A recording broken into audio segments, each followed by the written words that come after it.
We're now in a place where we can think about what the coming days look like and safely re-engage. The next phase of reopening Michigan, the governor announcing when construction will start up again and a new plan to help essential workers get free college. Promising new research on a coronavirus treatment, what we are learning about a drug that is improving symptoms for some patients. Paula. Could this be the anthem of dating in the time of COVID? You know, just because you're single doesn't mean you have to be alone. I'll show you how you can actually meet people and make it stick. Paula, rain is giving us breaks, but this dreary stretch looks like it is going to stick with us for quite a while. We'll tell you when it finally wraps up and the goodness on the other side right now, first at 4. Live from downtown Detroit, home of WDIV and Click on Detroit, Local 4 News First at 4 starts now. First at 4, another very important day of developments in the coronavirus crisis. Right now, before this newscast, Governor Whitmer began to lay out her plans to get the state back to work. Here are today's top headlines. There were more than 1,100 new cases, 103 more deaths in Michigan, and that brings our total to more than 40,000 cases and 3,600 deaths. Today, Governor Whitmer announced construction will start back up again in just over a week, May 7th. And she has a plan to give free college to essential workers. A lot to unpack here. Let's get right over to Kimberly Gill. She is in the newsroom to break down the big news coming out of the governor's press conference this afternoon. Kimberly. Yes, Karen, indeed, it is big news. So let's start with Governor Whitmer's plan to restart the economy in phases. So last week, the governor permitted landscapers and lawn care companies to, of course, begin operating again. Next up is the construction industry. We are comfortable taking this step because it is a lower risk enterprise as we've scored risk and developed and worked with industry to make sure we've got appropriate protocols. The governor says residential and commercial construction companies will begin work again May 7th. There will be enhanced safety procedures. The governor also announced a $130 million investment for child care. The grants will go to child care centers and group homes if, among other things, they promise to reduce weekly rates for families by 10%. Also today, the governor unveiled a program called Futures for Frontliners. It's a program to pay for tuition of frontline workers who don't have a degree. Details on how to pay for it haven't been released, but it's modeled after the GI Bill.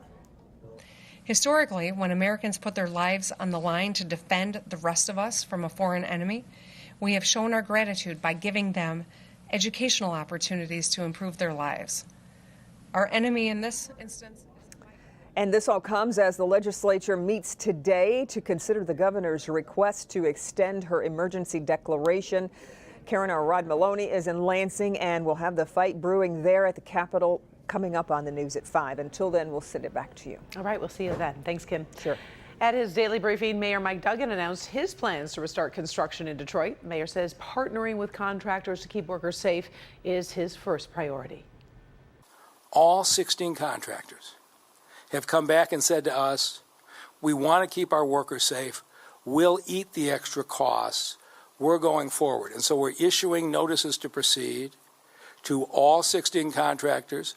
They'll all be starting in the next week or two, some of them as early as Monday.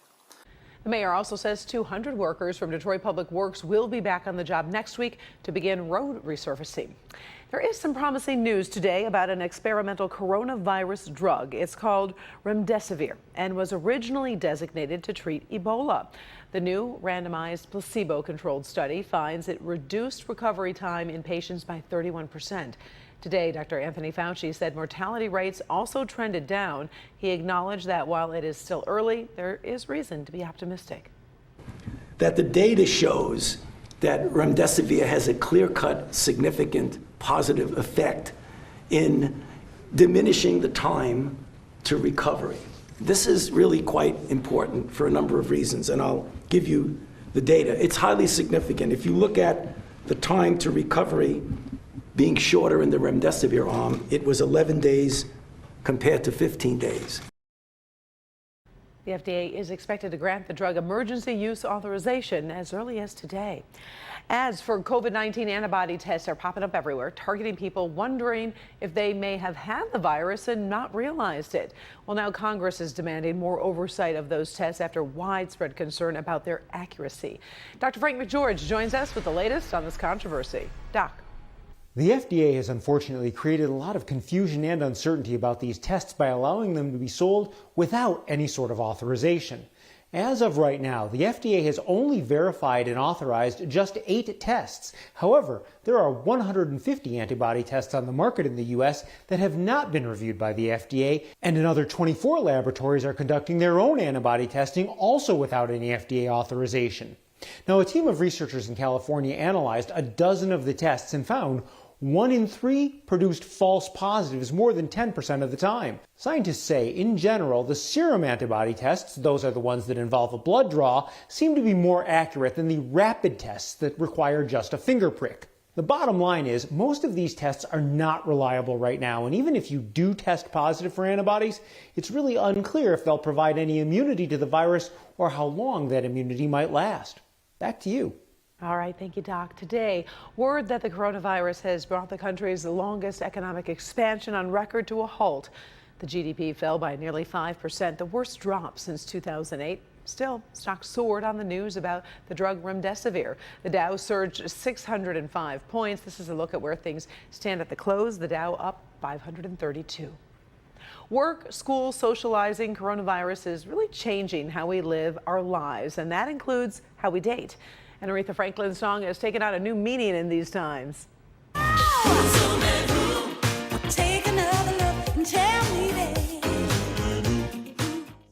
Oh, remember that tune? Well, our new virtual world begs the question, who is Zooming who, and how do singles get in on the fun? Paula Tubman takes a look at the dating scene in the time of COVID-19. Paula. Hey, Karen. I remember before there was such thing called the internet. And even when cell phones first came out, they didn't even have cameras on them. So you couldn't do FaceTime or video calls.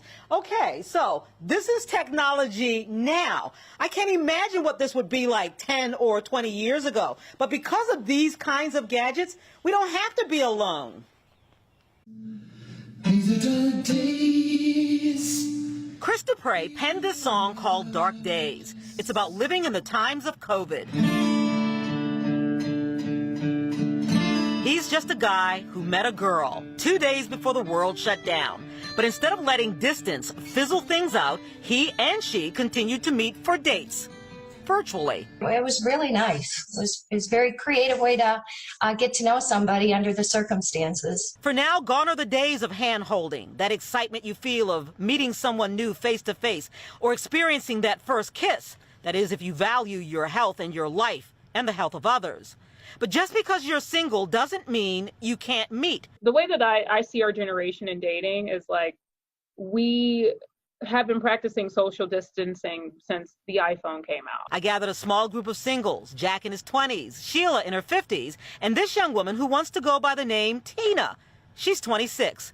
We talked about dating in the time of COVID. I don't really see too much of a difference in my dating life because I was going to just text you and FaceTime you anyways. While there ain't nothing like the real thing, baby. It kind of put a damper on us because we can't meet up in person or anything. Turns out who's Zooming who means it doesn't have to be the same old song.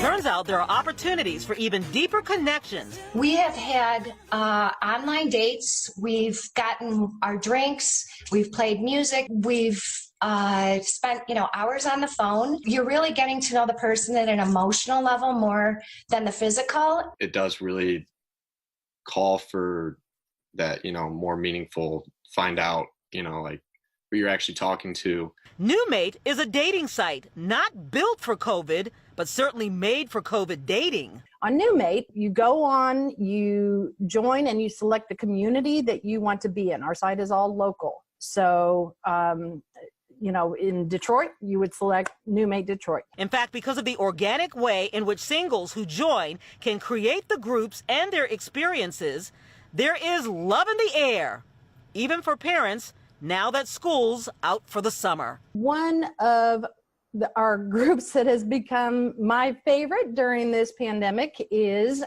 Homeschoolers Unite.